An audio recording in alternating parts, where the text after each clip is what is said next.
All right, so my name is Sydney Pasquinelli. I'm the Director of Debate at Wayne State University, and I'm also the Program Director for the Detroit Urban Debate League. And this is the topic lecture for the 2022-2023 topic, also called the NATO Emerging Tech topic.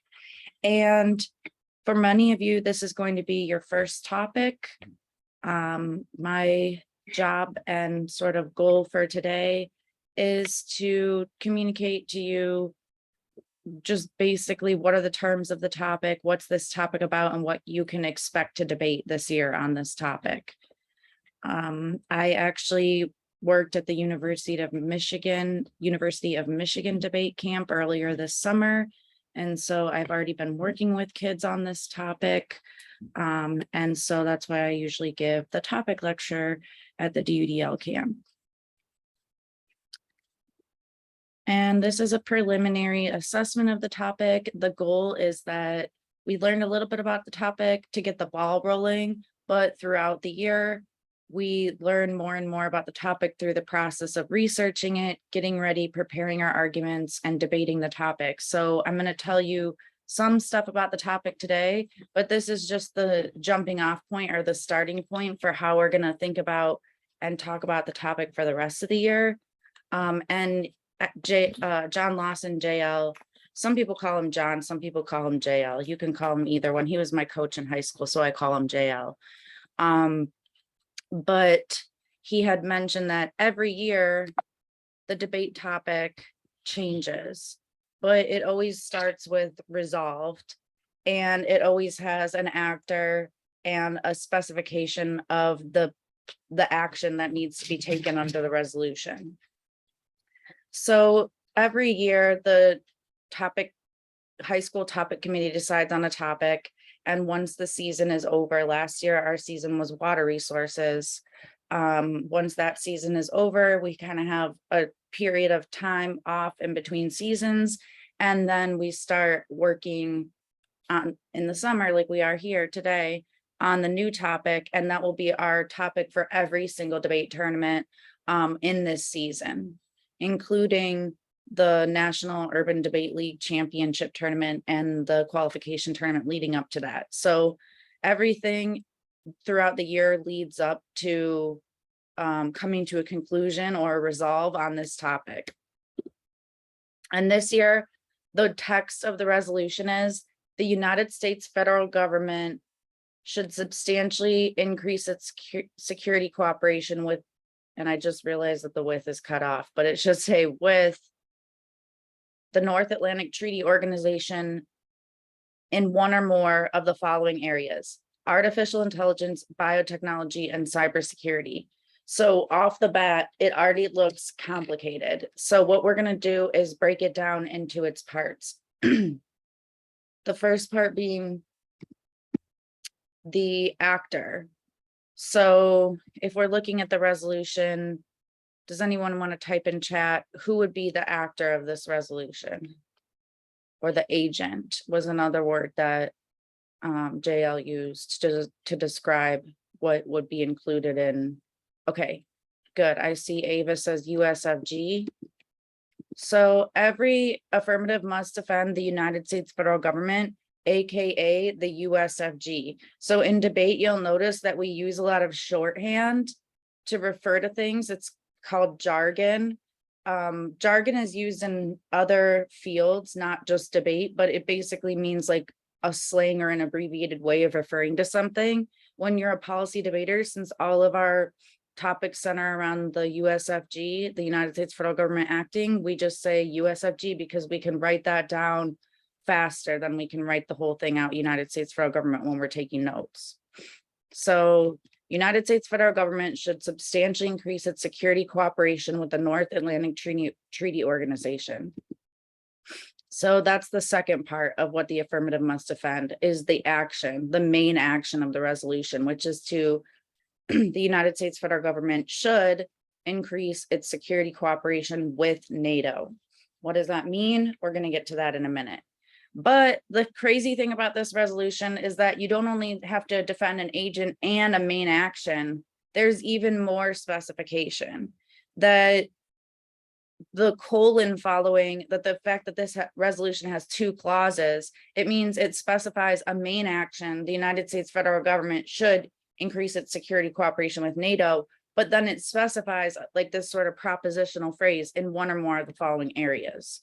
So not only do you have to defend United States federal government should act and that they should increase security cooperation, but you also have to defend that that action falls within the topical area of AI, biotechnology, or cybersecurity. And this sort of reminds me of JL's example with Mexican food yesterday. Like if the affirmative stands up and they talk about NATO security cooperation, but it isn't in the area of AI, biotechnology, or cybersecurity, then it's related to the topic, but it's not really on the topic. Like if it was cooperating with NATO over some more conventional technological concerns rather than these emerging technological concerns. So there is, in order to be topical and on topic in this resolution, you have to defend one of the, as I'm going to get to this on a future slide, but one of the ABCs of the resolution, AI, biotechnology, or cybersecurity. And so because of this sort of dual nature of this resolution, that this topic has been referred to as the NATO topic, but also when the topic was voted on, it was summarized as the emerging tech topic.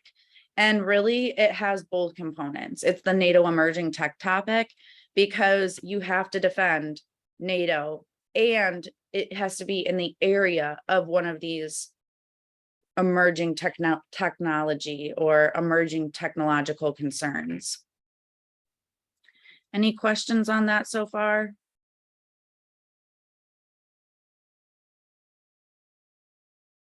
And we're going to break down each area as well. So I have a couple poll questions for you all, and I want you all to find in your Zoom bar, if you see it, this little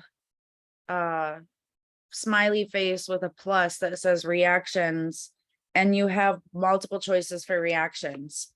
In the upper, the one with like the emojis and the smiley faces, those ones, if I use that, one of those reactions, it will just sort of like quickly emoji, like what I'm doing right now with the heart. But then it will fade away. If I do choose one of the answers, like that looks like a button, like the yes, no, slow down, speed up thing, then it will stay sort of up there until I remove it, because that's for voting and stuff like that. So I'm going to take mine down for now. All right, so this is just a gut feeling. It's just based on prior knowledge. And if you don't have much prior knowledge, that's why I say gut feeling. Do you think that the resolution is a good or a bad idea? Gut feeling. Good idea, green check. Bad idea, red check, to increase security cooperation with NATO through in the area of emerging technology.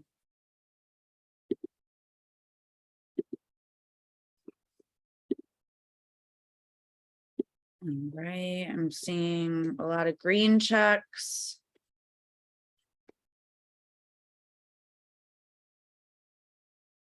Some abstaining. It's just a gut check. There's no right or wrong answer. All right.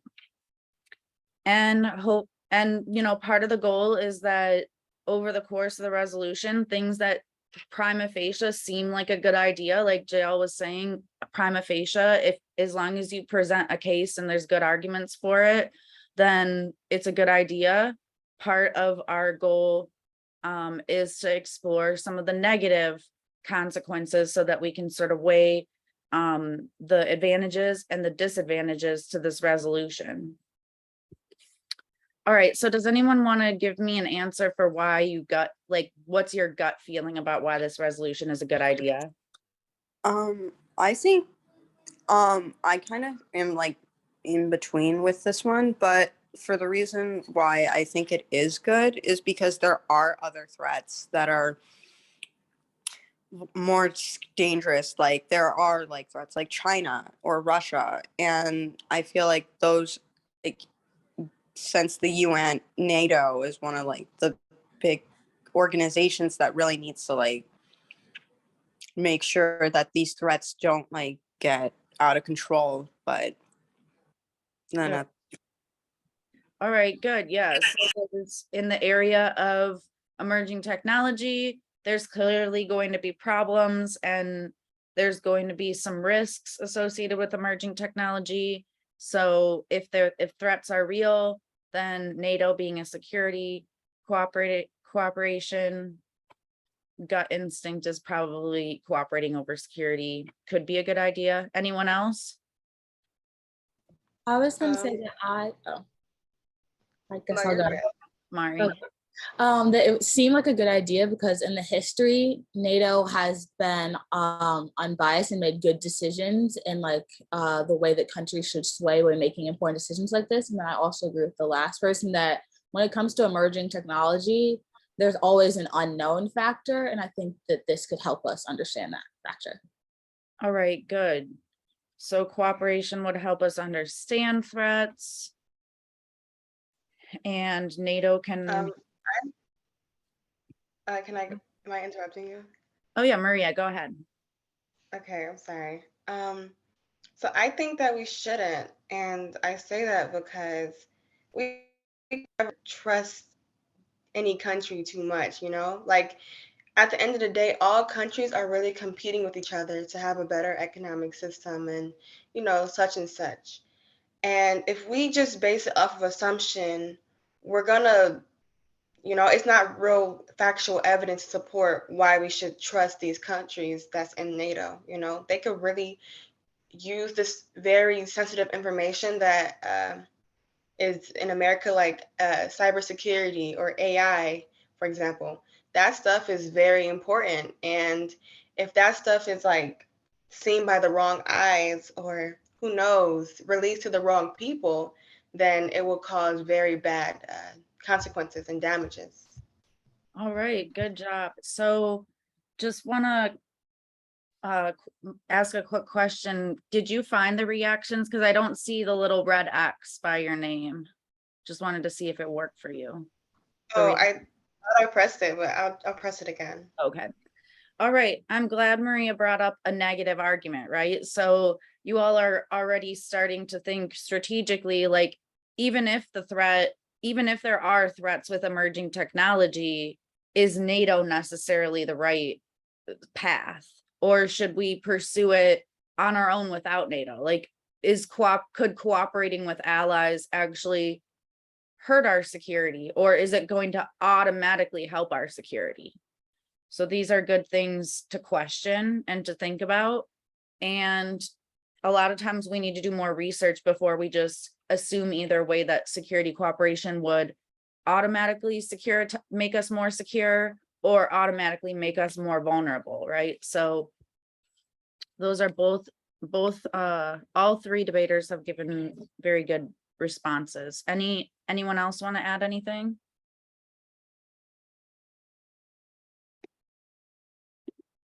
I already spoke, but I wanted to add something that I said. I think that also aligning with NATO, well, no, I should say that if we like went off on our own and tried to like research what would be the best idea, it almost looks as if to other countries that we might be hiding something, like we have like further advancements even in like biotechnology that could harm other countries. Whereas with NATO, when those countries come together, it's less off-putting, you know? Yeah. That's a good point. Trust is going to be a big part of this topic. So can we trust NATO allies in the status quo? Can we trust NATO allies after the plan? Will they trust us if we do the plan, or will they trust us if we just act without them? Because there could be a case that says NATO members don't trust us when we act without them. So increasing NATO security cooperation is going to increase trust. But there could also be a counter argument that says NATO members shouldn't be trusted. And if we invested in security cooperation, it would just make us more vulnerable to them. All right, so we have a couple of good gut feelings. It looked like the majority said gut feeling is a good idea. But there's definitely already some considerations of why it might be a bad idea. And as JL said, the topic always has a controversy, so there's always literature on both sides. All right, my second question, now you should uncheck or unX the last reaction. And this one, I'm asking you to use the gray arrows or the blue arrows. So what part of the topic, considering this is like a dual topic, what part of the topic are you more interested in? NATO or emerging tech?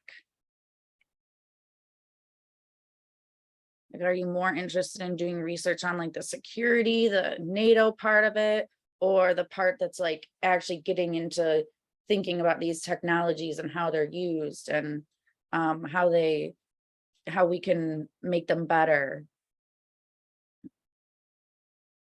All right, I'm seeing a little bit of both. Some people are abstaining.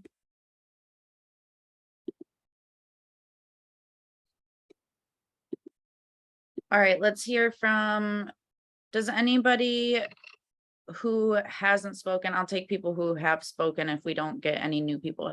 Anyone who hasn't spoken want to give an answer for why you're more interested in NATO? I said that I was more interested in. Oh, go ahead. No, you were first. Kelly, you Okay. can go first. Okay, well, I said more interested in NATO because I think most of like the danger lies within, who's controlling, the systems and things like that. And like NATO, especially since it's only like basically Europe and America, I think it brings a lot of focus to like what type of allies are going to be made, what type of allies are going to be, alliances are going to be destroyed and things like that. And it really gets into what things they can make, and that therefore like creates the emerging technology and things like that. All right, good. Who else was on? It was me. Okay, Demetrius. And I was more interested in NATO because like I like politics and I'm interested in it, and I think it's interesting to see how this organization is going to interact with creating this new technology and like how it'll be implemented. Good. Okay. So both of you hit on some important stuff. NATO definitely has a lot of power in the international arena and in the area of international relations. If you're interested in politics, NATO is an important part of understanding how allies work, how allyship work. Also, as Kelly alluded to, like how they can be exclusive to certain members and what are the potential affirmative and negative implications of that. What does the power preserve? What does it protect? Who does it protect? That kind of stuff. So it gets to bigger questions about power and how it's exercised in the international arena. All right, so who had answered emerging tech? Somebody who hasn't spoken yet, if you're willing.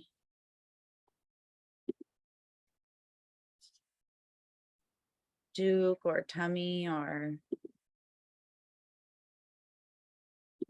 I like emerging tech because it's less daunting and less serious than NATO, because NATO is really scary. Yeah, I like emerging tech also because I think we see it more in our lives. I don't know. I think both of them are good options, but emerging tech to me is less scary. All right, good. Anyone else? Oh wait, were you No, go ahead. I like emerging tech kind of because I feel like there's a lot of more ways to look into it, and there's like different things to focus on, and then also I think you can like relate it back to like real life more and connect with it more and have like better examples and all of that.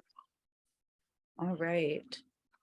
Both of those are good answers, and I think that they sort of almost relate to back to the last question or the answer about NATO, because like NATO does hold all this power and it does dictate the way that European and American power is exercised, and so it can be this scary entity, especially because it's involved in militaristic and endeavors, and the subjects that it covers usually pertaining to war or emergency situations. And I agree with both of you all that emerging tech is probably the more relatable part of the topic. We all interact with biotechnology, the internet, the cybersphere, and artificial intelligence more in our daily lives, and it implicates sort of how we interact with technology and what it means for our future in a more everyday way. All right, great work, everyone. You can undo your reactions. I'm going to have another poll, set of polls for after we talk about the NATO part of the topic. So I'm going to break it down to talking about NATO a little bit, and then talking about the emerging tech. All right, so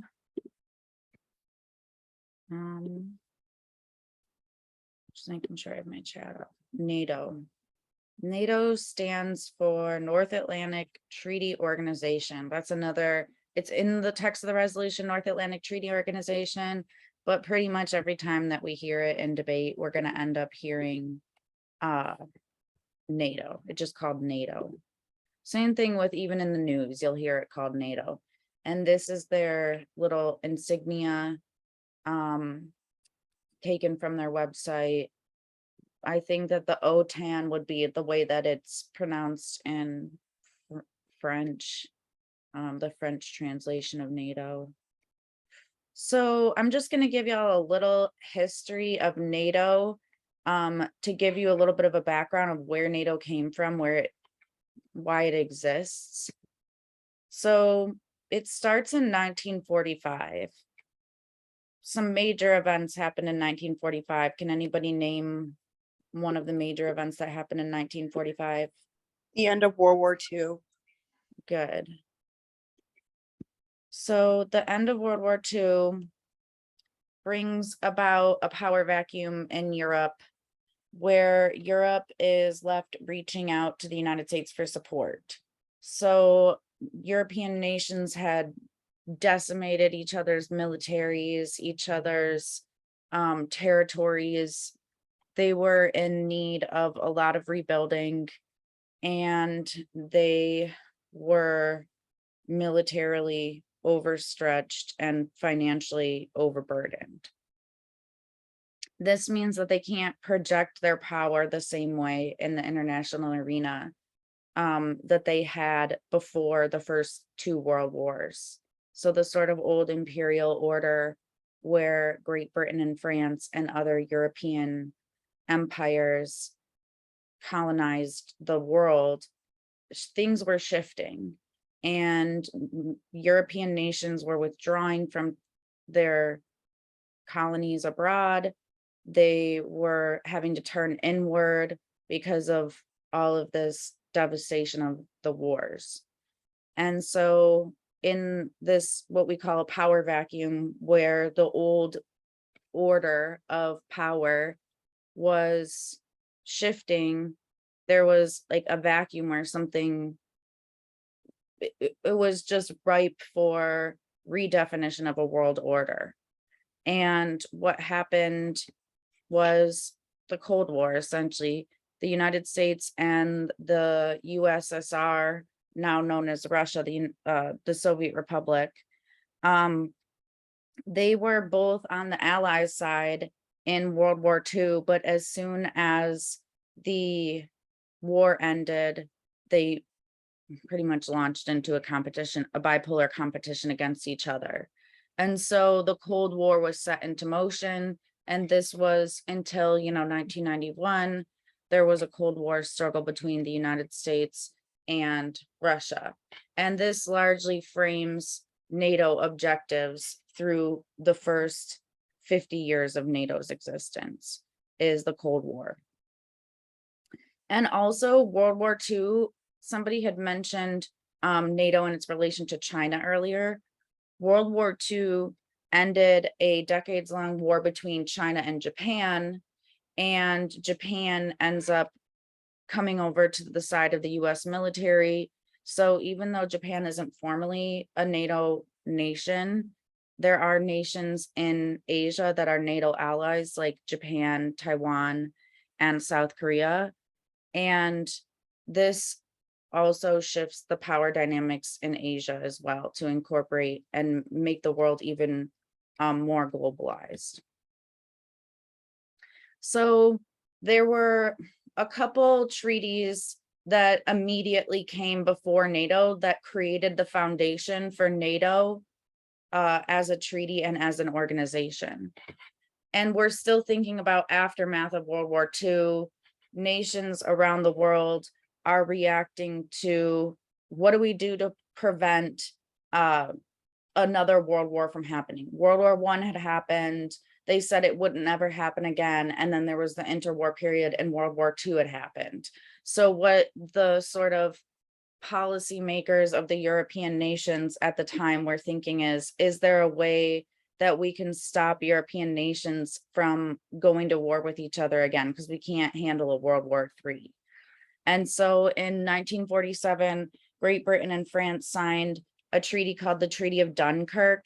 And this was just a bilateral treaty of alliance and mutual assistance in the event that Russia or Germany attacked again. So it was a more limited treaty that said to protect Great Britain and France, even though they were traditionally opponents, competing empires, and they still remain competing nations to an extent today, but they're a lot more cooperative and they work together against external threats. So particularly isolating that, the Soviet Union and Germany could potentially be threats. Now, the way that Germany ends up advancing after World War II and joining NATO means that the German attack becomes less relevant than the Soviet, the Soviet sort of defense.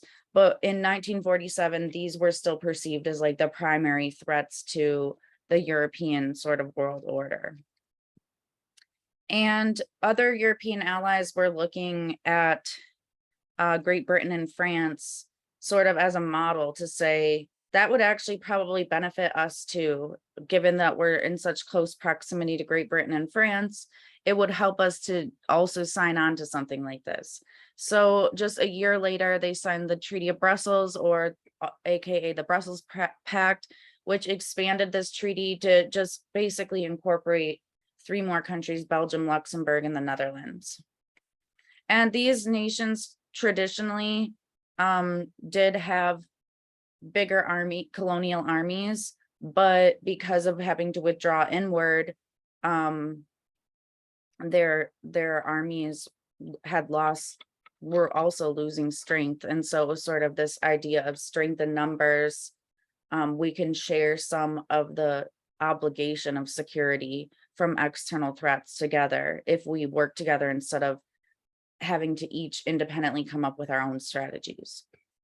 And so the United States hadn't joined this pact yet, but in 1948, there was the pledge from Truman to contain Soviet communism in Europe by supporting the economies and militaries of Greece and Turkey. And essentially, Truman helped to rebuild, and the United States under Truman helped to rebuild the economies of European nations in this post-war period. And so the United States is aligning itself now with and to keep in mind that until the United States joined World War II at the end, it wasn't very active in international affairs across the Atlantic. It was more worried about expanding its own territory, like westward expansion and exerting influence in the Pacific.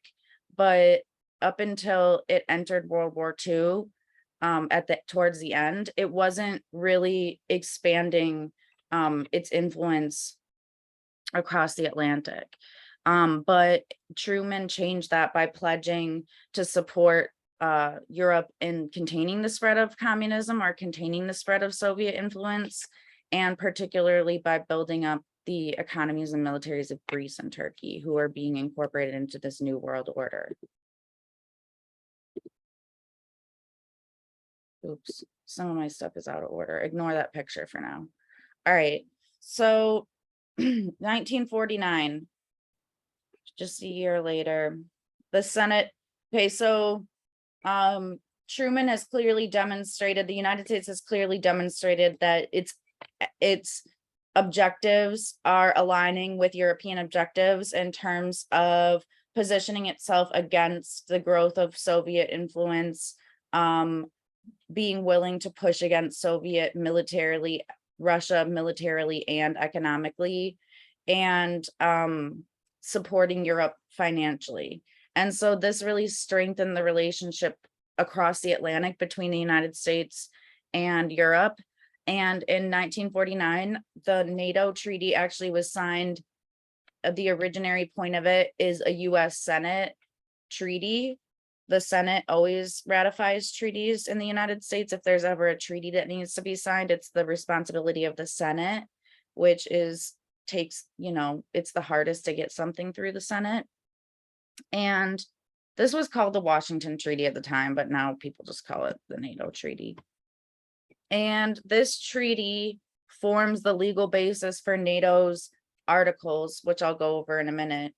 And those articles are implemented by NATO members. So it's one of those blurry areas because NATO requires member states to act unilaterally, because the buck stops at the nation. There's not really international law that's enforceable other than through mutual trust. And so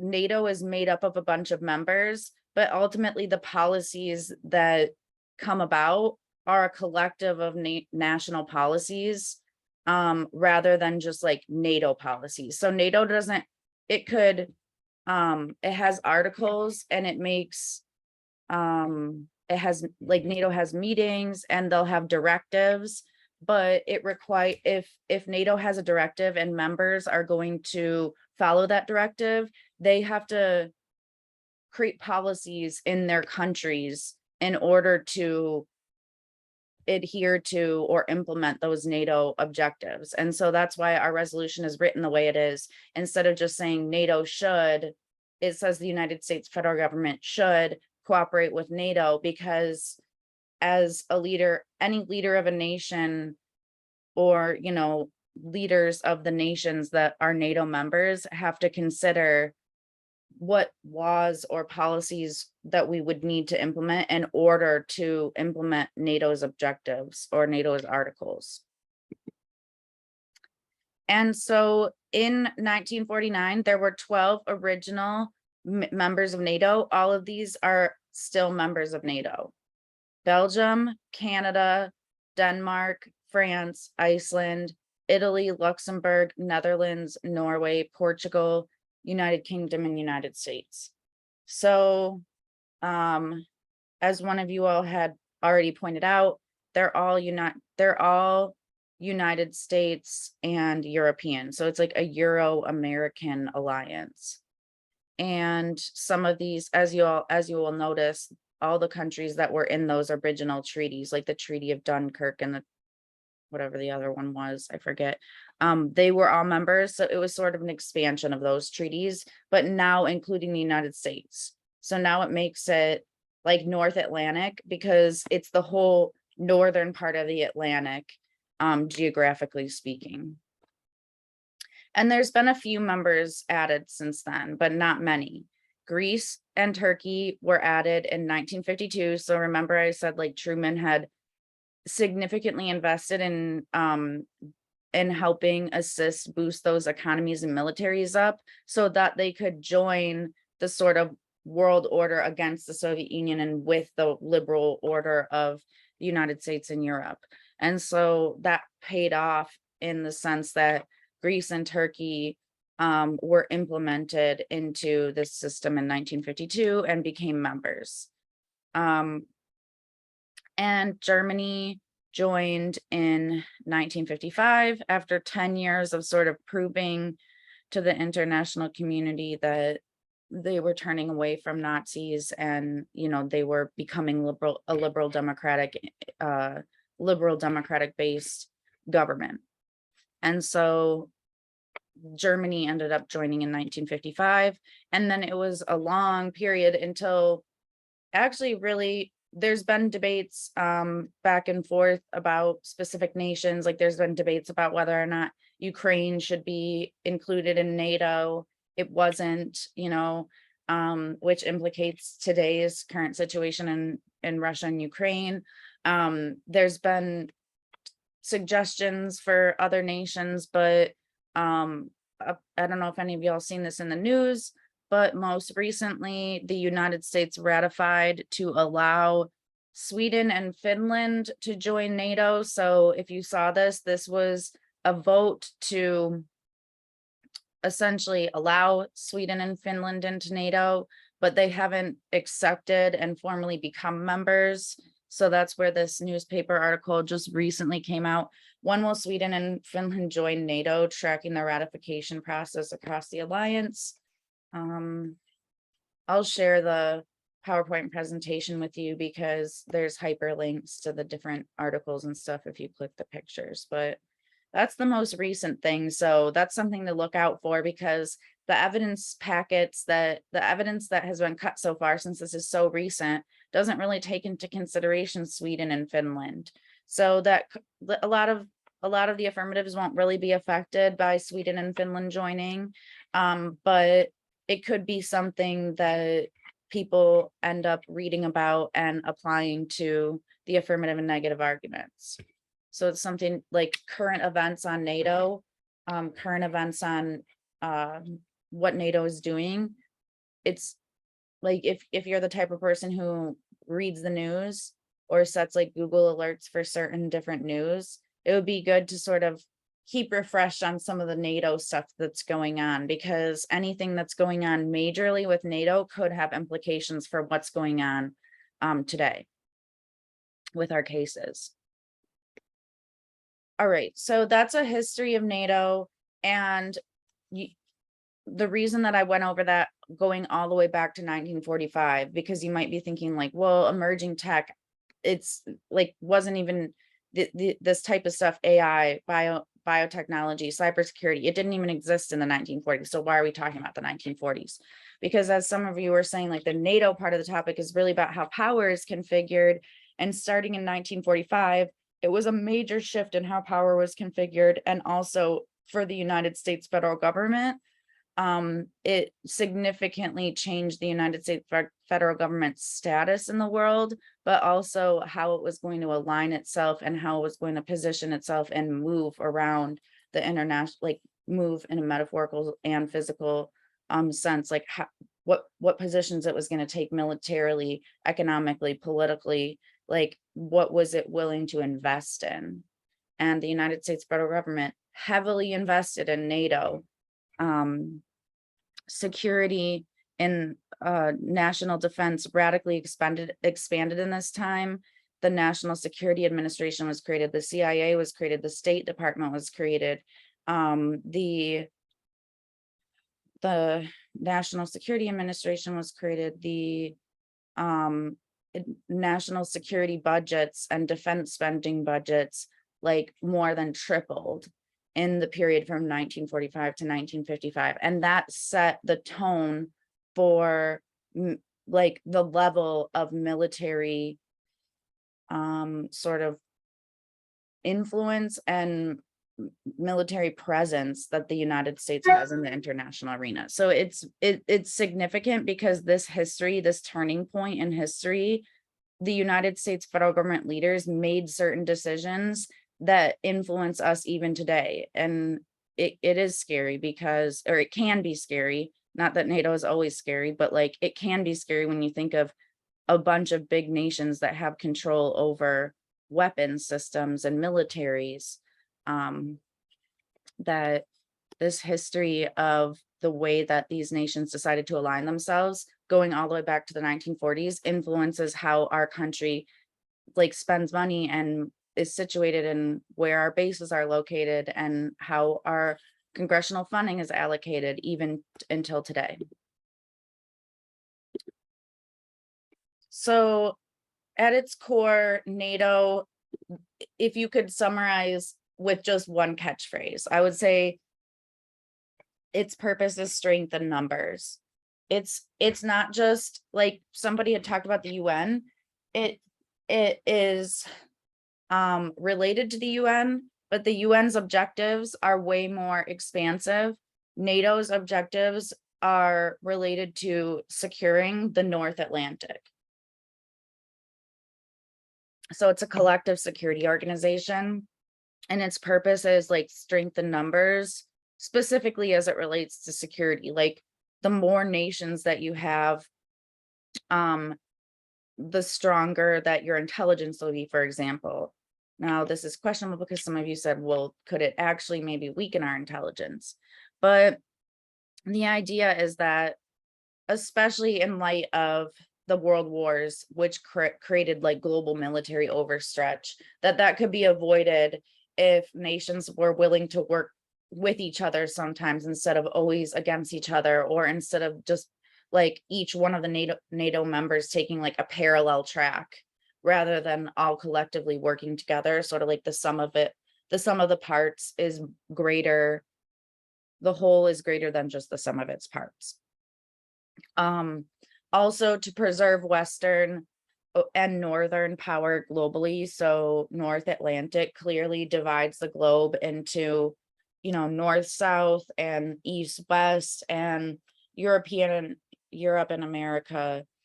Their power is preserved through this institution.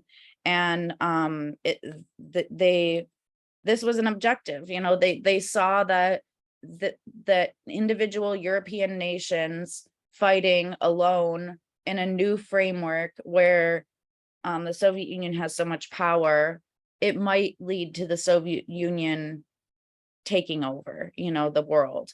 And so if NATO hadn't formed, we don't know. We can't go back in time and say what would have happened if NATO didn't form, but Soviet Union probably would have been stronger.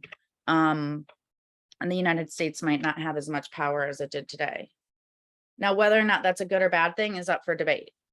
So preserving Western power globally, there's benefits to that, preserving American power, and that it's up for debate. We call it American hegemony. Or there's also negative consequences to preserving Western power globally, like neocolonialism. And once we get more advanced in the semester, we'll talk about things like critique arguments that we can read. But for now, we'll just think of it as an objective, and we could debate whether or not that objective to preserve Western power is good or bad. But it's definitely an objective of NATO, is to preserve the Western power. Another way of thinking about it, preserve like the liberal order, liberal democracies, and to prevent great power wars, to prevent a war between US and Russia, or prevent a war between Europe and Russia, and also to prevent wars between European nations, like the two world wars. And so there are there's other articles, but there's 5 basic articles of NATO that sort of define what it does. Article 1 is essentially that NATO nations won't go to war with each other. Like if there's conflict between NATO nations, they'll resolve it through peaceful means, and they won't go to war with each other. They'll keep an open line of communication, and war would be like, if there was war between NATO nations, it would basically mean a breakdown of NATO, because that's the primary NATO article, is that the NATO nations are working together, not against each other. So if they were working against each other, then they wouldn't really be adhering to NATO anymore. And so it's sort of an anti-war clause amongst NATO nations. and also that NATO nations will work together to preserve peace and security according to the Charter of the United Nations. So like I said, NATO and the UN are related to each other. NATO is meant to implement the Charter of the United Nations about maintaining peace amongst nations, also created after World War II. But NATO is more specific than just what all of the United Nations does.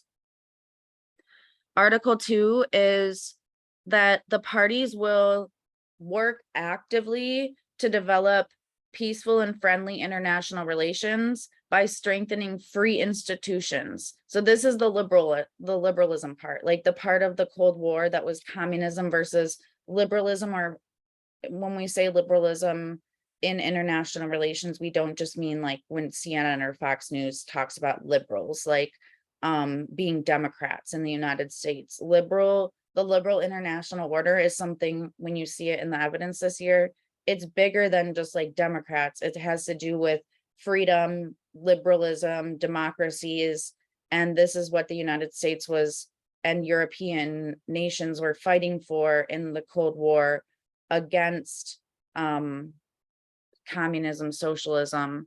And so a huge part of NATO and what makes NATO work, or what makes the allyship work, is a mutual commitment to liberal free institutions and to bring about a better understanding of the principles that these institutions are founded. So basically like a commitment to democratic institutions, which is a part of the reason that the United States was so willing to spend a bunch of money, for example, boosting up the economies of like Greece and Turkey, because even though it doesn't help us per se, like it's not money coming into our pockets, it's actually money leaving our pockets to go over there.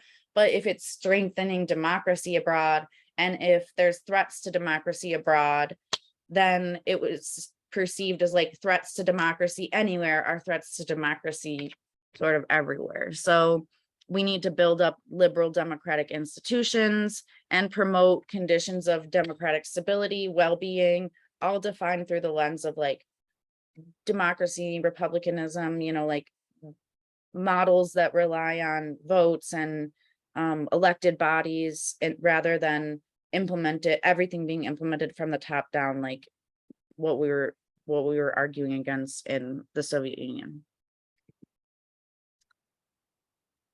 And then Article 3 is that, and so when I said that NATO up until this day really shapes a lot of how we spend our money in America, a lot of how the United States federal government spends our money, is that NATO members there's a promise, this is called the commitment article, there's a promise that NATO will maintain and develop their own militaries so that they can resist an armed attack. So you can't just free ride off of NATO and say, okay, yeah, we're going to be a part of NATO, but we're not going to develop our military because everyone else will. Because that's like free rider mentality, where if everyone thinks, well, if Britain thinks France has my back and France thinks Britain has my back and the United States think Great Britain and France have their back, and so none of them develop their own militaries, then who's going to actually have the force to back up the promises that NATO is making? So it takes a commitment on behalf of all of the NATO nations in order to like create that effective NATO source of power. It's sort of a paper tiger if you have a defense mechanism or defense paradigm that is like in theory meant to protect your nations, but you don't have the actual like material or military like resources to make that happen. And so this has been interpreted in recent years as like a 2% expenditure rule, meaning that there's an expectation that at least 2% of the GDP of every member nation will be spent on military, like NATO military endeavors. And Article 4 requires, this is basically if one nation is being attacked, if a NATO nation is being attacked, they are supposed to consult NATO. Now this also involves like creating frameworks for the consultation or consulting about potential, like if it's a cybersecurity threat, rather than waiting until the cyber attack happens and then consulting NATO and having to start from the ground up right when the attack happens. There's already a framework, for example, for how it would be acceptable for NATO nations to respond in the instance of a cybersecurity attack. And so part of this is consultation, like if a crisis actually happens, but also ongoing consultation and cooperation of members to make sure that they like know what the plan of action would be for collective action if an attack happened. And then Article 5 is the commitment clause, which is, oh, I think I made a mistake. Article 3 is not the commitment clause, but that does call for a financial commitment. The Article 5 is the bigger one. That's the commitment clause that says if one NATO nation state is attacked by another non-NATO state, that and the attack happens in Europe or North America. So this is another weird thing, like if we're attacked somewhere outside, like if one of our bases are attacked, or if we're attacked when we're outside of the boundaries of the North Atlantic region, then it doesn't count, but doesn't necessarily count. But if we're attacked in our homeland, like if our nation is attacked, or if one of the NATO member nation states is attacked, then all of the NATO member nation states are obligated to assist the nation in the counterattack. Does anybody know what was the one time in history where Article 5 was invoked through NATO? Since 1945, there was only one time that the Article 5 was invoked in order for other nations to like sort of contribute to a war on behalf of a NATO member. Was it 9/11? What'd you say?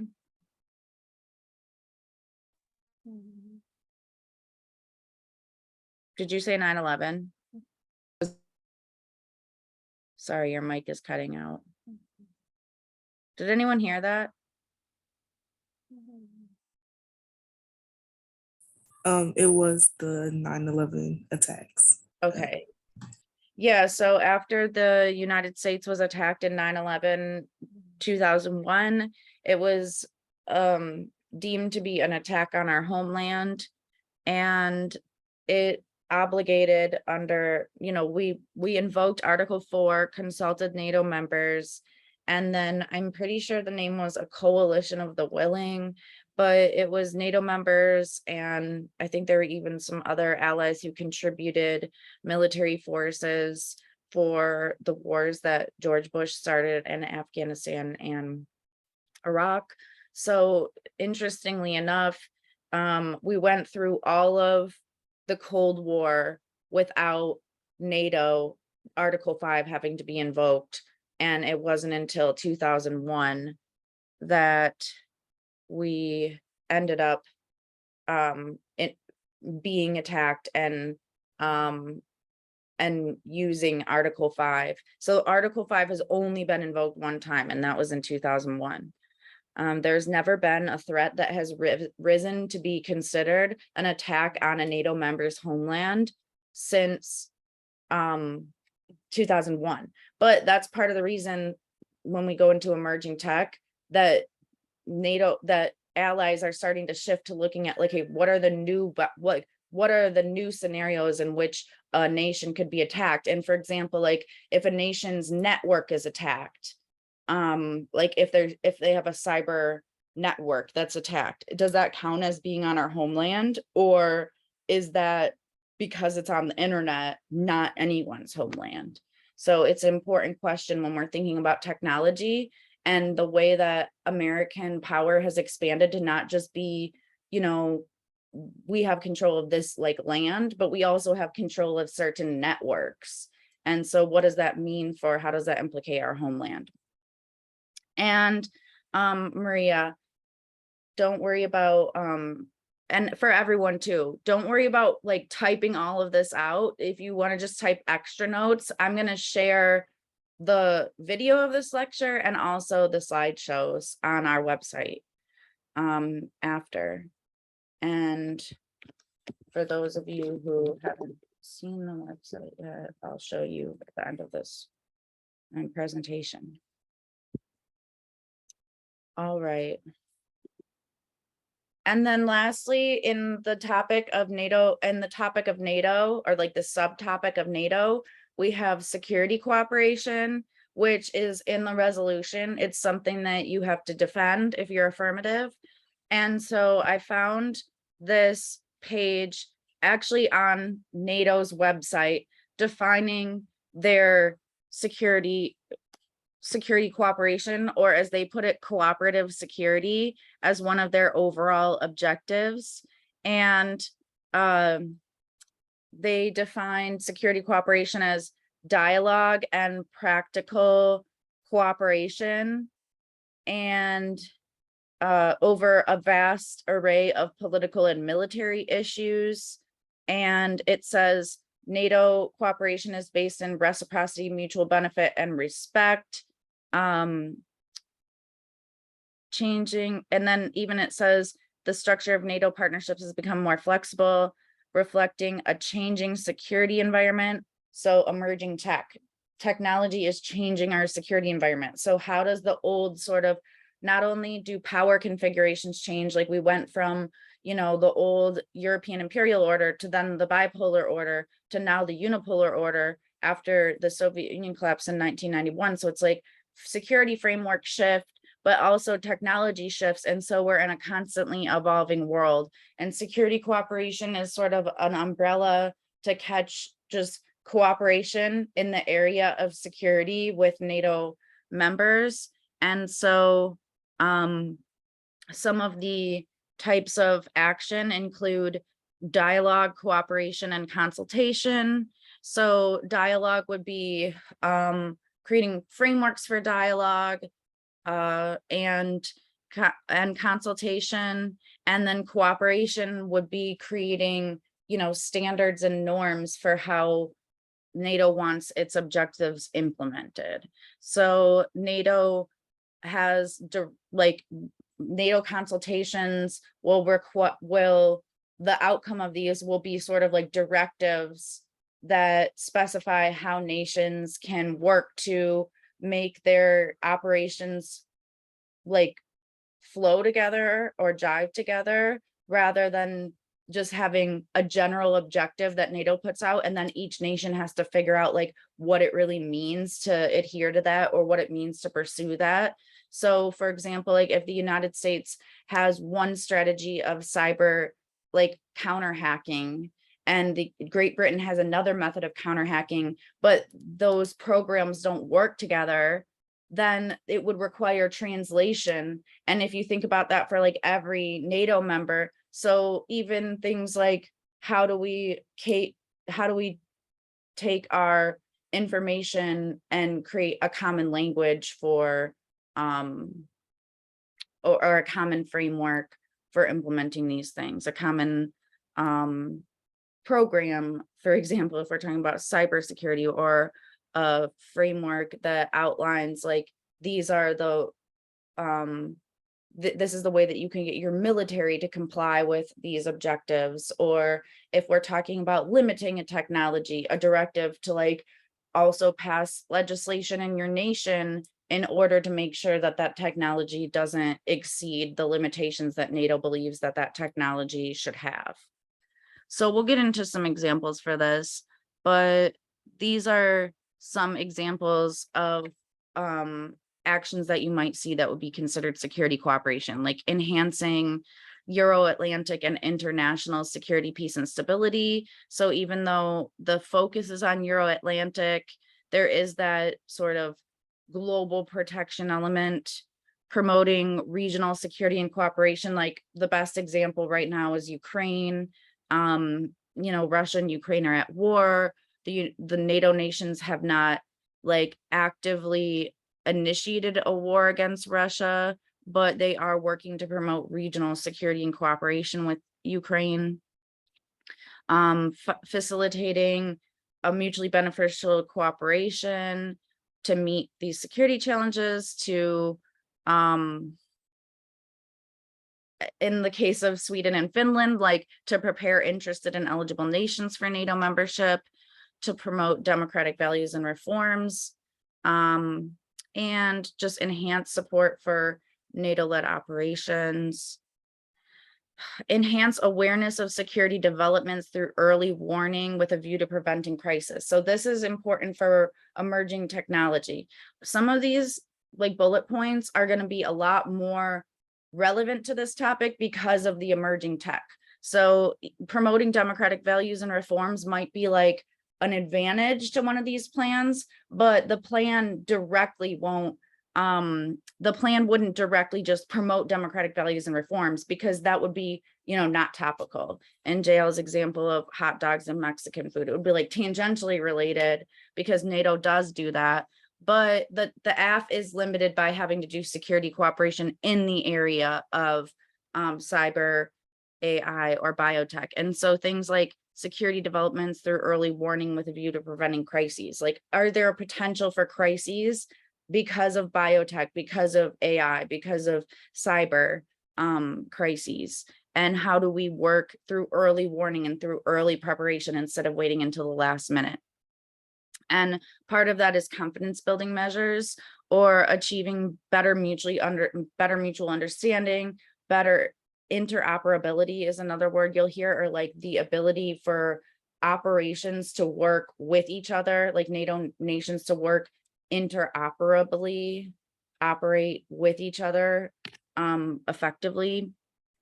And part of that is just having these frameworks to build up this confidence and know that if something happens, we have our backs and our allies' backs covered, is essentially the gist behind security cooperation. All right, so now that we have covered the NATO portion of the topic, I have some other questions for you all. So getting out your reactions pane again.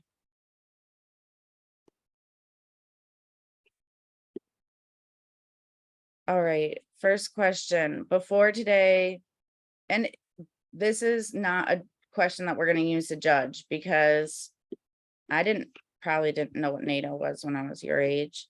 Before today, I knew what NATO was, like not just heard the word, but I actually knew what it was.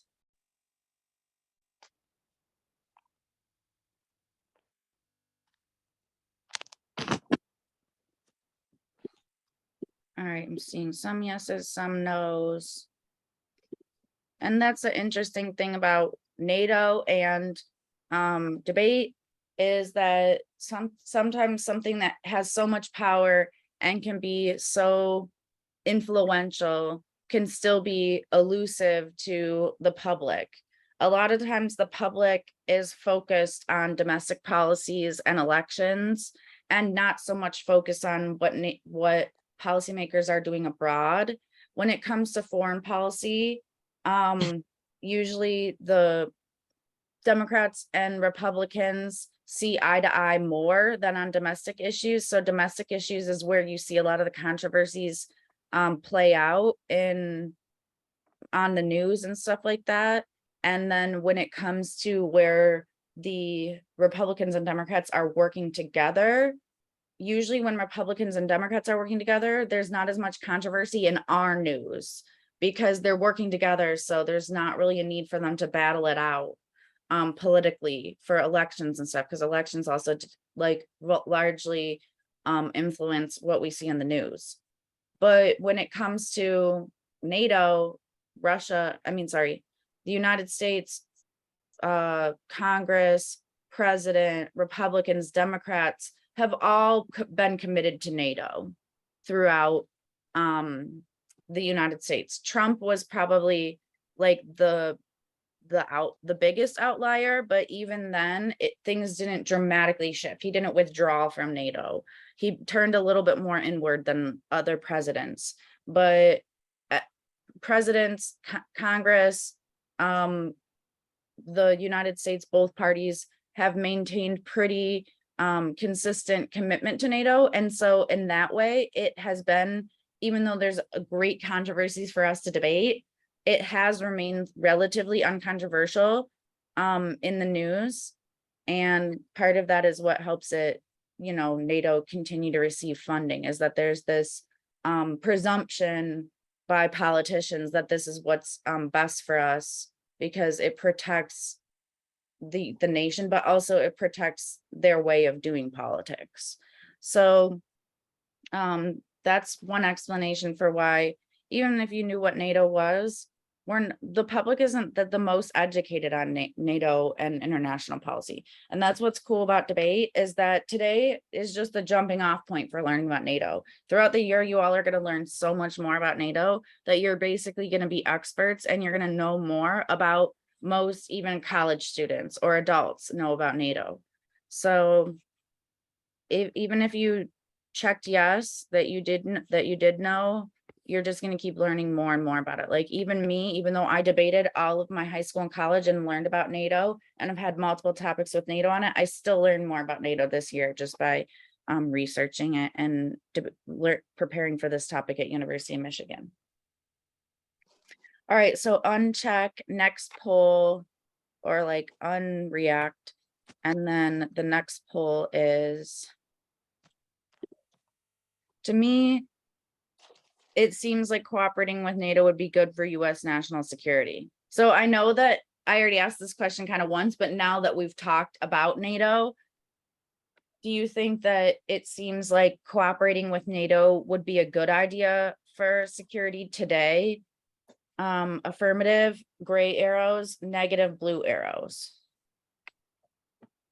So if you think that NATO is a good framework for continuing to do politics today, hit the gray arrows. And if you think that NATO, we shouldn't invest so much in it, whether that's because whether that's because you think NATO is disagree with NATO's objectives, or you agree with NATO's objectives, but you don't think that the cooperative security framework is the best really way to go about those objectives. All right, so let's hear somebody give a response for affirmative. So I agree. I'm affirmative with this argument because NATO, it is trying to protect Western values, yet the only thing is we should the US shouldn't invest everything on NATO. We should still invest some, but not a lot, because Okay. we need. So kind of like a middle ground, like we should invest, but it shouldn't be like our sole investment. Yeah. Okay, that's a good take. It could end up being factoring into debates it would lead to too much of a commitment to NATO, which would decrease from current commitments that we have maybe. Anyone else want to give their affirmative answer? I feel like cooperating with NATO is a good thing because, like you previously said, how Great Britain, I believe it was Great Britain and France, even though they are competing countries since they're under NATO, they're there to help each other out when it comes down to it. And I feel like having that extra support, especially if we were to engage in another war similar to how Russia and Ukraine is right now, I feel like it would be pretty beneficial to have that extra help on our side. So, yeah. Okay, good. So Can I add? Yeah. Sure. And then I agree with that. I would say that not cooperating with NATO, especially because we're already in NATO, could form and just create more possible enemies, or even more possible threats, especially with cybersecurity. All right, good. So I like the responses so far, that it just, the strength in numbers, it's prima facie on, on face, strength in numbers does seem to be a good idea. And I like the point that was made by Mari about how, especially the sort of prepositional phrase, especially because it already exists, right? So we have to keep in mind, like, we can't just go backward in time and say NATO is bad, so it never would have existed. If we are going to say NATO is bad, we have to take into consideration like the inherency and or i.e. the status quo, like what's going on in the status quo, what makes people invested in NATO and the status quo. And the United States, like I was saying, both parties, they are committed to NATO, so there will still be this commitment to NATO overall. So if NATO security cooperation is bad, we do have to think about it in the context of we can't just say holistically all of NATO security cooperation is bad, so we should do away with it, because we have to do with like the realistic nature of NATO security cooperation being a pre-existing framework. So the question, I like that we've narrowed it down now. So cooperating with NATO is a good idea. The debate isn't just NATO good, bad, it's whether or not acting to boost NATO security cooperation within a framework where NATO security cooperation has already been established, whether or not that would have positive effects or negative effects. And so that's our job this year, is to weigh the pros and cons. So I know that one of you had already brought up a potential negative con to the topic. I don't see anybody with blue arrows right now, but does anyone want to play devil's advocate and, or, just play the negative role for now, since we have to go affirmative half the time, negative half the time, and think of a reason why NATO might not be good for US security today? I think one of the reasons that NATO is not perfectly good for US security, well, like, we can't, because basically if we have too much of like security on NATO, we can't rely on ourselves sometimes. And if we don't rely on ourselves, then we're just obligated to just be with them, and we can't be by ourselves sometimes. So Okay, good. Yeah, so this is I like the way that you're putting in layperson terms of like, be by ourselves or be obligated, right? Like if you think about this in terms of surviving, like if it was a zombie apocalypse and you had yourself or you and your siblings, right? Or you and your best friends, there's an advantage to having your best friends in the sense that you guys have strength in numbers and you can fight off zombies together, if zombies all of a sudden just started attacking us right now. But there's also potentially a strength in being alone, like being rogue, because if you have 3 people, for example, that's more people to protect, more people to consider, more potential risk associated with the 3 of you moving together rather than 1. And then also making collective decisions, like if you need to act quickly, but you have to consult your 2 friends every time that you want to make like an attack against a zombie, right? Then it might delay you. And that quick delay, like for some of you who played, any of you who play like, what is the video game? Not Halo, but the new one where you get dropped down on the, in the balloon, and then you have to fight everyone, and it's the last man left standing. What's that video? Oh, yeah, Fortnite. Like when you're playing with a team, it's like you're moving about, but if you pause for 1 second to consult your team members about what move to make, that could be life or death for you, like that could be in those few seconds that you're consulting, you end up missing an opportunity to do something else, or you end up missing the opportunity or not seeing something, or not being as diligent as you could be because you were worried about your allies, right?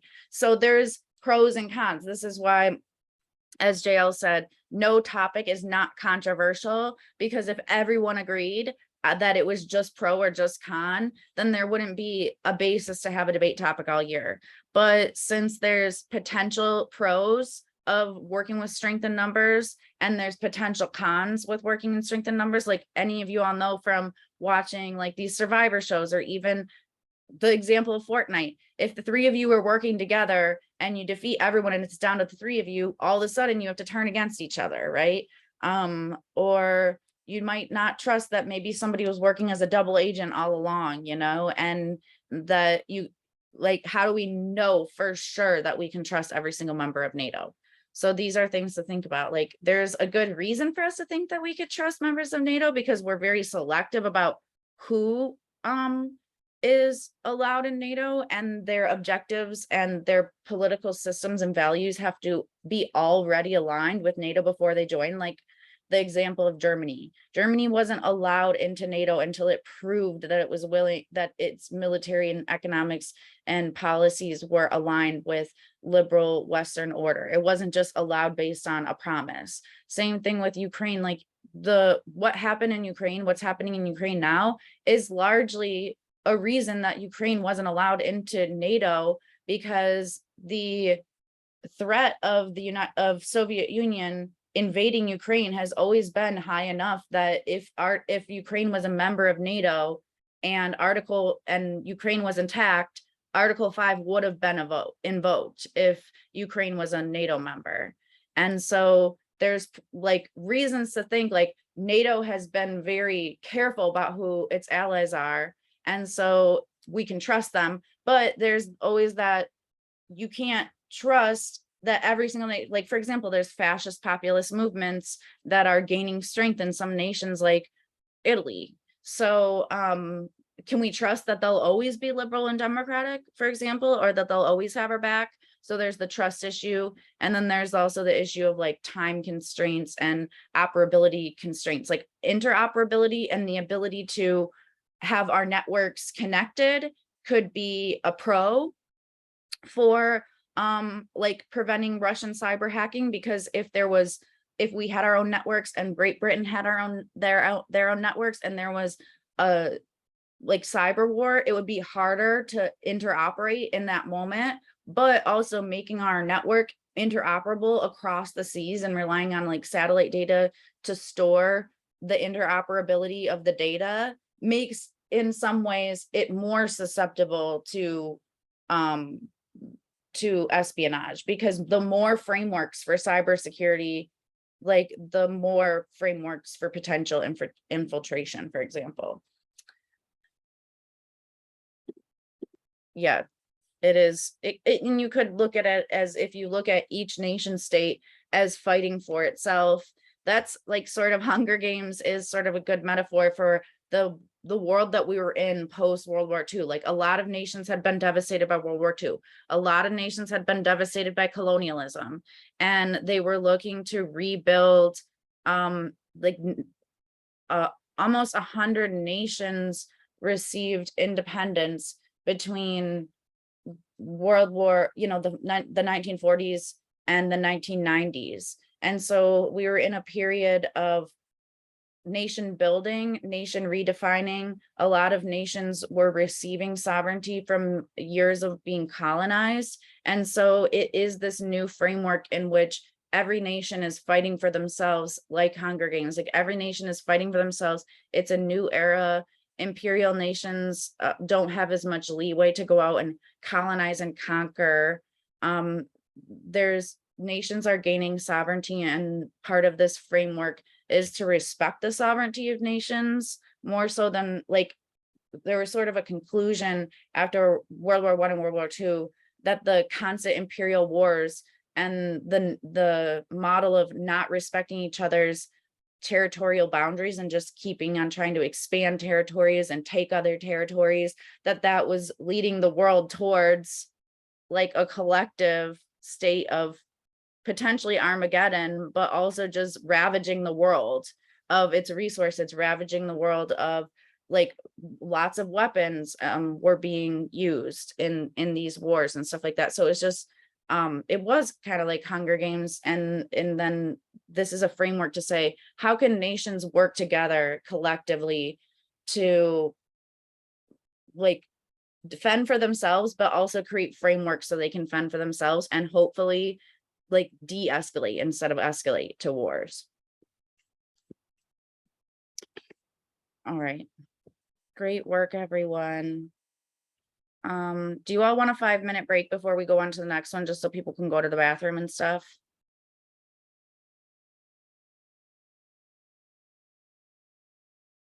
Sure. Okay, we'll take a 5-minute break, just so in case anybody needs to run to the bathroom.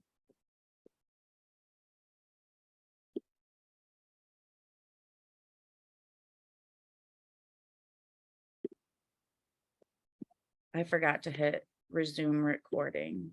Somebody messaged it in chat. I just started it now because I just realized it as well. Okay, okay. So basically I know that we took a break, but to summarize, in the emerging tech area, there are the ABCs of the resolution, which is artificial intelligence, biotechnology, and cybersecurity. And I'm just going to go through each one of them. And I'll talk about the definition of each one of them.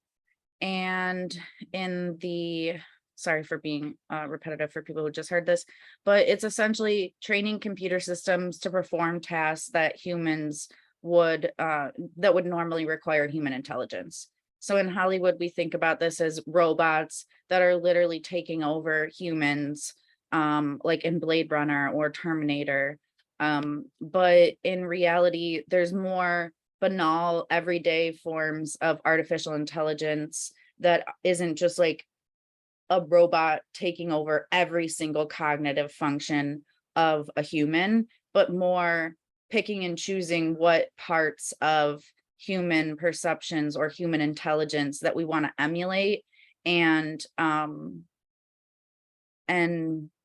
programming them to do human tasks. So things like transportation, like even cars that are automated cars count as artificial intelligence because they would be doing the work of humans in driving. Like normally human intelligence is required for driving, but now autopilot and self-driving cars, self-driving planes, that kind of stuff is an example of artificial intelligence.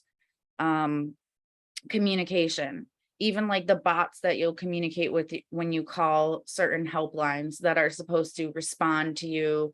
And this was the controversy with the communication bots that the artificial intelligence wing at Google set up, where they'll have extended conversations, and the one Google bot started talking about stuff like agency and not wanting to be exploited and stuff like that. And so the question becomes like, does communication sort of constitute human sentience, or are these bots just emulating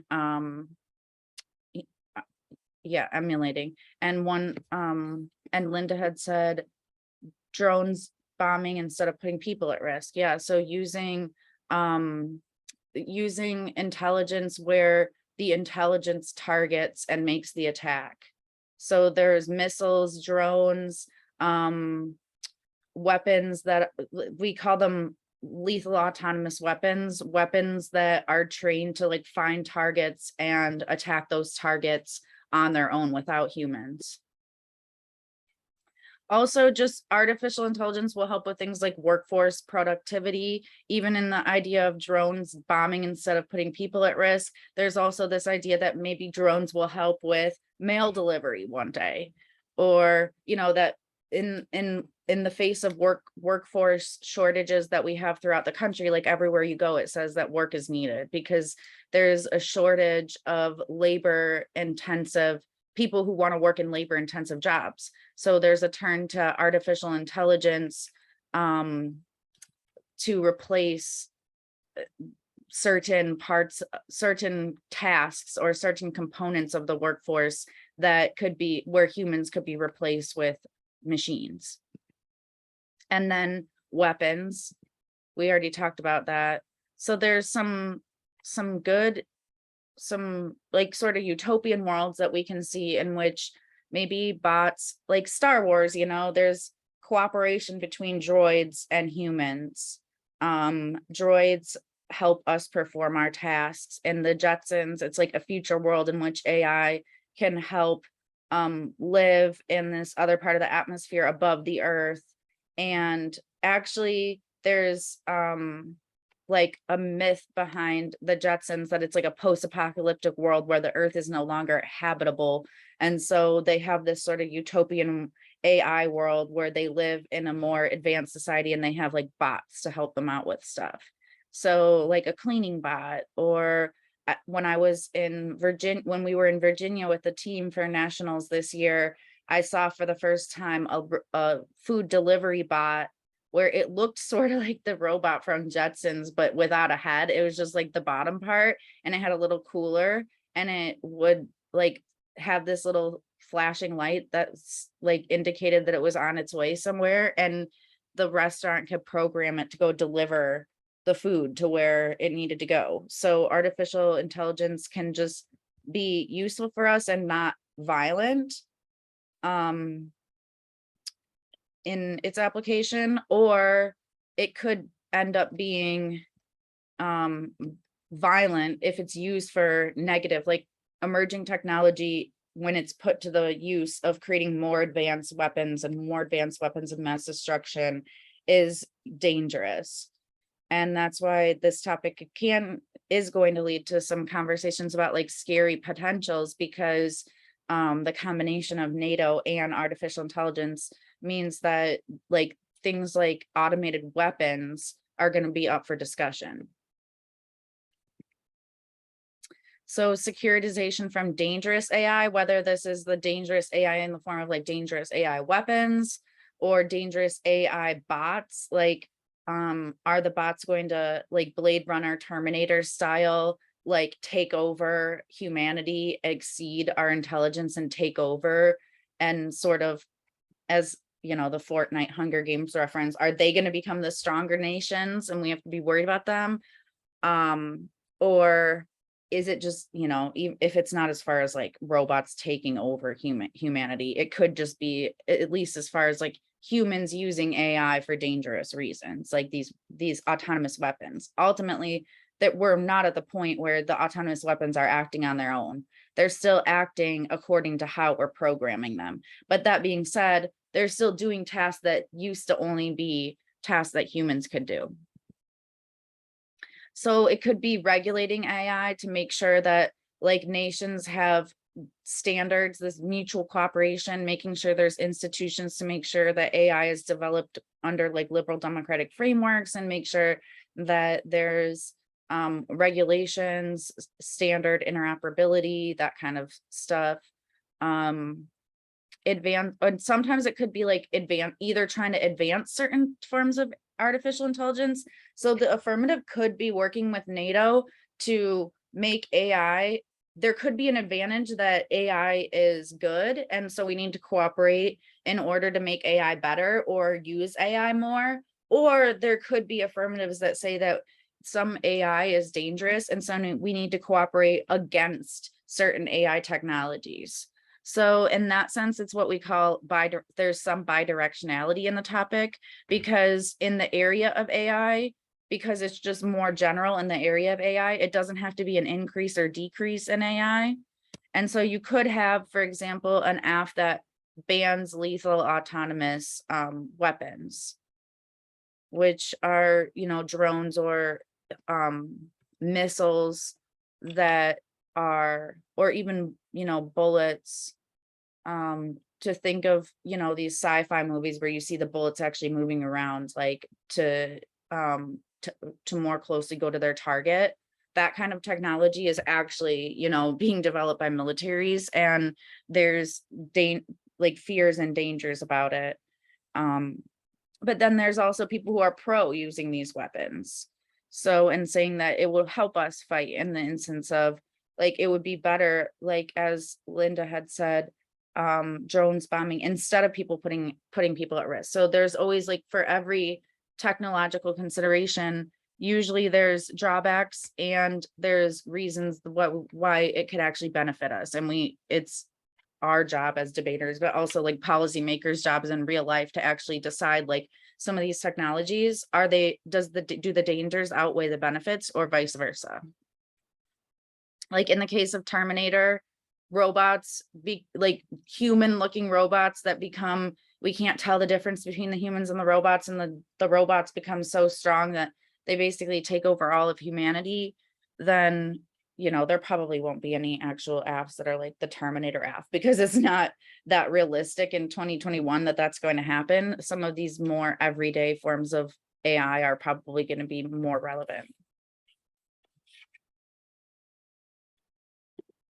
Biotechnology, the key thing to focus on is like bio, or the root bios, or like similar to, you know, the root of biology, the study of the bios, the study of technology based on biology. So it's where technology and biology meet each other. Biotechnology is basically research that like merges the way that biospheres function and the way that technology functions in order to make technologies that interfere with biological functions. Like, for example, healthcare and disease prevention, like the biggest thing influencing us, arguably, like probably one of the biggest things that has influenced all of us, the league included, but all of us in our everyday lives, has been COVID, right? And biotechnology is responsible for creating the vaccine, for example, the mRNA vaccine, and making like creating a framework for distributing that in the international arena to allies, but also to the rest, like NATO allies, but also to the rest of the world. So healthcare and disease prevention are a part of biotechnology, because it's like, how can we use technology to intervene in the way that diseases or viruses are going to, or bacterias are going to influence our bodies and our environment. Medical advancements are an important part of biotechnology. So this is where AI and biotechnology have some overlap. Like there might be some areas of the topic that technically meet both biotechnology and AI. Like if it's a medical advancement that relies on sort of artificial intelligence and it's also biotechnological, then it could be like advancements in cognitive function, advancements in stem cell research, advancements in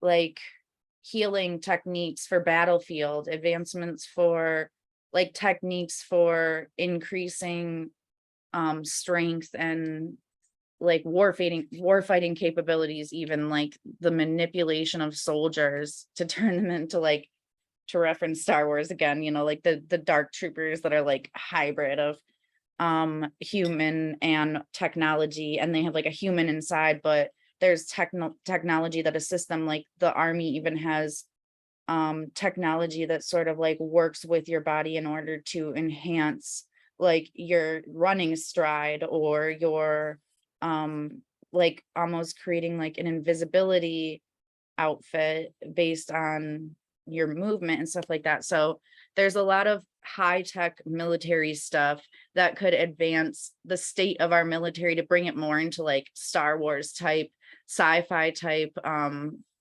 like terrain. And this could be medical. I know I put this on our medical advancements, but it could also be like medical advancements for the purposes of making people healthier, just for the purpose, you know, for longevity in general, like expanding our lives, but also for productivity concerns, like for the military, for example, or for certain industries. Also protecting our environment, because biology isn't just about like human biology, but it's also about the whole like sort of environmental balance, the biological balance of the environment. And in the world of like, for example, plastics creating such an environmental pollutant, or warming, creating some environmental like changes, is there a way we can use technology to like intervene in some of those processes? So it's really a big topic if you think about it. It's also related to biofuels, or the idea of using plant-based matter to create fuels instead of using fossil fuels or oil. So some potential plans that might exist in this include vaccines or cognitive biotech. Cognitive biotech is what I was talking about, like in using technology to enhance your brain and your cognition. And then regulation advancement, it might be in the same way, it's sort of it could be regulating biotechnology, regulating trying to advance biotechnological weapons amongst NATO nations, or it could be trying to eliminate the threat of a dangerous biotechnological thing. But biotechnology is a little bit more, it probably going to be a little bit more pro-leaning with the topic. Like there's reasons that NATO would want to cooperate on biotechnology. There's not as much of a reason why it'd be a threat, except for maybe like potential biological weapons, for example, like biological weapons that are made to interact with the biological setting to become like weapons of mass destruction. Biofuels could be suggested as an alternative energy to shift away from fossil fuels, to shift away from relying on oil and gasoline. And so biofuels could be like a way to try to solve for global warming or shift away from, and so we can prevent like runaway global warming. And yeah, biotechnical solutions to warming could be biofuels, but it also could be like trying to mitigate the amount of, try to fix the environment for the damage that's been done, rather than just trying to stop future damage, actually trying to use biotechnology to fix the problems in the atmosphere. Like, for example, planets, or sorry, not planets, plastics. This was a part of our topic last year, plastics, for the water topic. But this year it's like, is there a way that we can do something biotechnologically to minimize plastic waste or make it biodegrade faster, maybe? And this is an image of like a brain with some different technologies hooked up to it. It's like a image of like how some cognitive biotech works, which is beyond my expertise, but it's just thinking about how machines and our brains, or certain parts of our bodies, or certain parts like how do we combine nature and technology, is basically this topic area. And then cybersecurity is the practice of deploying people, policies, processes, and technologies in order to protect organizations, critical systems, and sensitive information from digital attacks. So it's basically preventing the cybersphere, aka like the internet and networks that like, internet-based networks that hold data that's sensitive, secure data. How do we protect that from digital attacks? So another way of thinking about digital attacks is like hacking. Hacking is sort of where you're doing espionage, like spying, but it could escalate to the level of like intervention, not just hacking just for spying, but also hacking to like mess around with an ally or an enemy. If you get into their network, you could potentially like send mixed signals or try to mess with that country to like create internal conflict, or even to meddle in elections, or it could be to try to prompt an attack, or it might accidentally prompt an attack, because if hacking happens and it's perceived to be something different than it is, it could lead to like reactions as if it was an attack. So the networks need to be secured. We can't just put up networks, put a bunch of sensitive information on them, and then be like, oh, we're just going to trust everyone in the world to have access to these networks. Like people who are good at computer coding are good at, it's like a game of cat and mouse really with cybersecurity, because it's a constant state of having to update and protect the networks because there's threats to them, and the people who are the hackers or cyber attackers, they're constantly looking for vulnerabilities, and if there's vulnerabilities, those vulnerabilities needs the vulnerabilities need to be patched. And so it's this game of like finding vulnerabilities, then realizing the vulnerabilities are there and securing them. And like networks change, you know, like as technology changes, networks change. We can't just put a network up that existed 10-20 years ago and not work to like adapt it, change it, and secure it, is the basic premise behind cybersecurity. And so this topic is a little bit more limited because the uses of cybersecurity are to protect networks. So counter espionage, like protecting networks from being spied on, protecting privacy and economic interests. So like, you know, preventing websites from being hacked, preventing sensitive information like credit card information.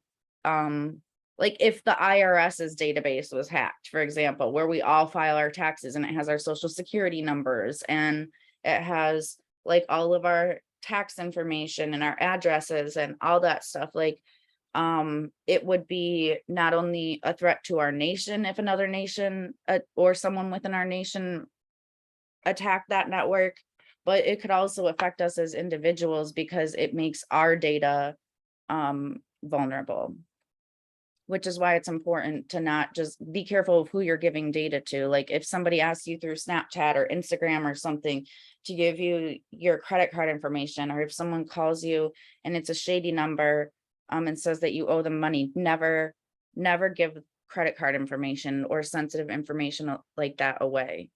And then securing networks from cyber attacks. Sometimes these cyber attacks might just be like economically motivated to steal information like this, like credit cards and stuff, or sometimes they might be like actively cyber wars, like the investigation of whether or not Russia was intervening in the, not the last election, but the one before that, or cyber warfare in the sense of attacking sensitive security networks. For example, like if they attacked our DUDL network. Yeah, so keeping sensitive information locked up is definitely an objective, because even if it doesn't target the nation's finances, if you target individuals within the nation and make them insecure, it can have trickling effects. Like if like major national corporations are hacked into, it can have an impact on the overall economy. So potential plans within cybersecurity include increasing either defensive or offensive cyber operations. So cyber operations can be just defensive in the sense that they're working to actively protect networks from outside threats, or we could actually invest in offensive cyber operations, which is like counter hacking of the other networks, which I wasn't expecting, but the University of Michigan can't put out that affirmative, and there are some people reading it.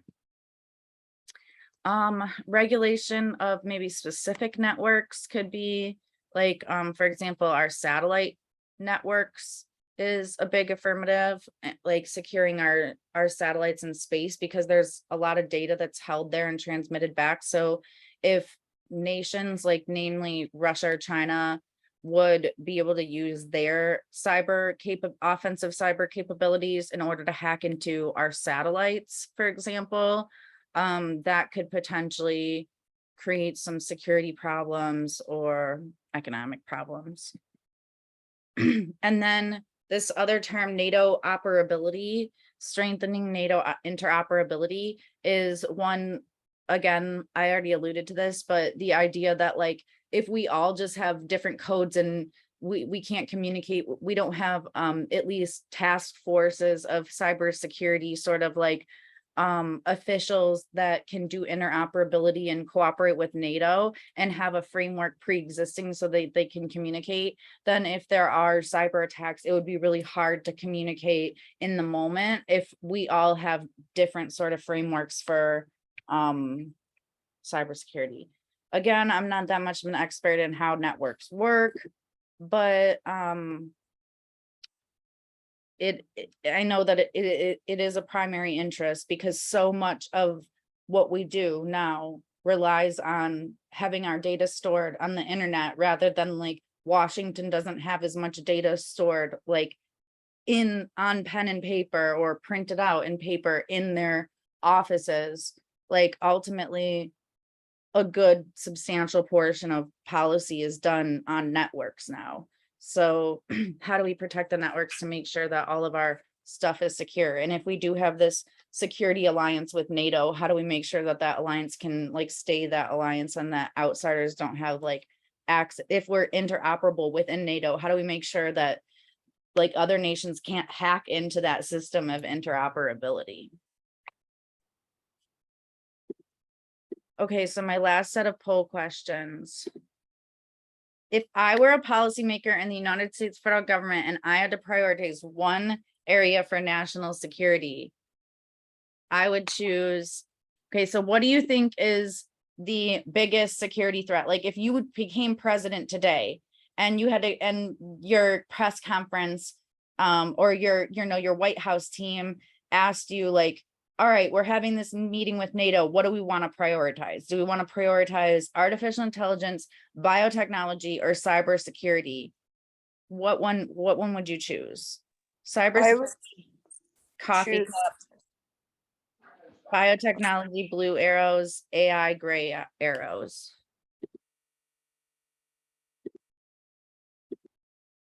Looks like a lot of coffee cups.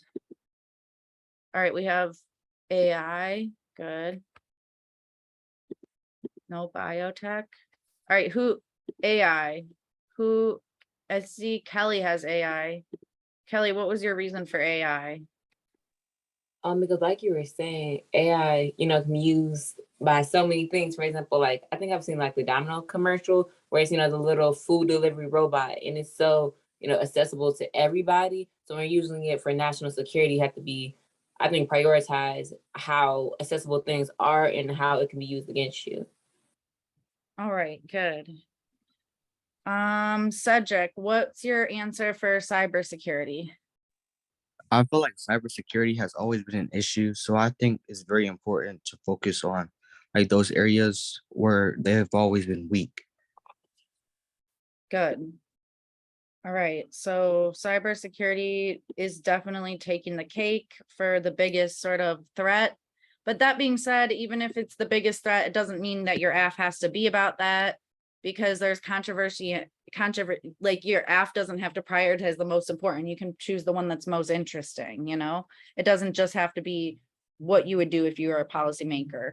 And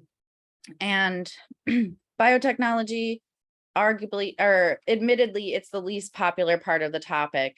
Overall, across all of the camps, it was the least like popular affirmative, but there's a compelling reason for investing in biotechnology because it's not just COVID, which continues to sort of like plague our society, but because of the accelerating environmental conditions and stuff, like the threats of antibiotic resistant or like medicine resistant diseases like will continue to grow. So there's a good reason for all three.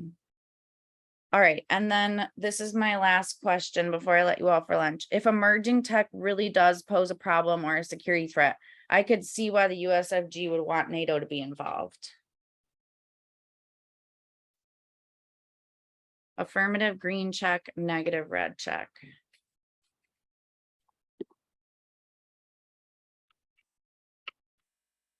And this is going to be a contention for debate because part of what I want us to see is that these parts of the topic are linked. Like NATO's security concerns include NATO members' emerging tech policies. So there's a good reason to at least understand why the USFG would want NATO to be involved, even if NATO even if there's disadvantages and it might turn out that maybe NATO shouldn't be involved, we could see why the USFG would want NATO to be involved, because now that we've looked at both parts of the topic, it's like NATO is involved with security concerns and collective security. These emerging texts create new security concerns that involve NATO member nations. And if it's true that it's like all these things about NATO security cooperation strengthen numbers and can help NATO members, and if it's true that this emerging tech is like a threat, then it just like sort of works that NATO security concerns are a base and emerging tech policies are like one of their concerns. There's other concerns as well. And then even within that, there's topical plans, you know, so not all of these concerns will be topical plans. And so that kind of creates a limit on the topic in terms of, you know, what we'll end up debating about. But I want you all to see that one, these things are connected, and there's a reason that the US would like turn to NATO when it has to do with emerging tech concerns. But there's also a way that we can sort of de-link these. And this is what makes it ground for a good debate, because if these security concerns are true, it could still be up for debate about whether or not NATO is the best strategy to approach these concerns, or if maybe we should approach them alone or through a different framework, or not approach the problems, you know, in an offensive way or through a security paradigm at all. So there is a way to, on the affirmative, marry these two things together, NATO and emerging tech, and say like NATO is the way, NATO is the most powerful, has the best like framework for addressing these concerns. But then there's also plenty of ground on the negative to say like NATO is not the best way. There's other ways we could approach this, or the NATO way of approaching this actually is going to make things worse, or has made these problems, like there's a potential on the negative to say like the NATO way of approaching things has actually made these problems, or will make these problems worse rather than make them better. So that's sort of my summary of the topic, is that it's two components: NATO security concerns, emerging tech policies. The resolution puts them together. The affirmative has to defend, you know, all three parts of the resolution, and then there's